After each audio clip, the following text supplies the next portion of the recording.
We continue our reading of Turn Your Eyes Upon Jesus, an invitation to spend a year with your best friend, a daily devotional by author George R. Knight.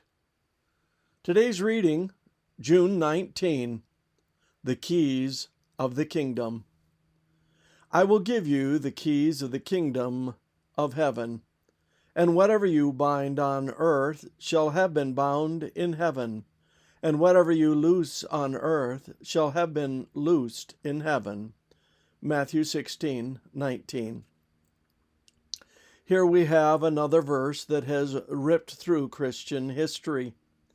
Just what is it that Jesus promised Peter? What are the keys and the binding power of the church? A key is an obvious metaphor for admitting people through a door. A hint to understanding the key symbol appears in Luke 11:52, in which Jesus condemns the scribes for misusing the key of knowledge and thereby hindering people from entering the kingdom. And in Matthew 23:13, we find him berating the scribes and Pharisees because they shut the door of the kingdom of heaven in people's faces and refuse to let those enter who are trying to. We should couple those verses with Jesus saying in John 17:3 that to know him is eternal life.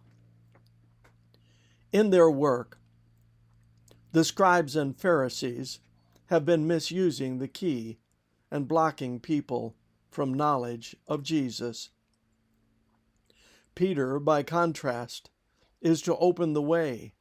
That is exactly what we find him doing in Acts 2 and 3, in which his preaching brings many Jews into the kingdom, and in Acts 10, in which he opens the door for Gentiles to enter. That role, of course, is not restricted to Peter. All true disciples proclaim the central key, that Jesus is the divine Christ. In Matthew 28:18-20, we find him commanding all disciples to carry his message to the ends of the earth through the use of the teaching key, so that many can come to a knowledge of him and be baptized. Peter's blessing also includes binding and loosing, a responsibility extended to all the disciples in Matthew 18:18. Most translations seem to infer that whatever the church decides on earth will get ratified in heaven. But that is not what Jesus said. The Greek verb tenses make it clear that the church on earth will carry out heaven's decisions rather than heaven confirming the church's decisions.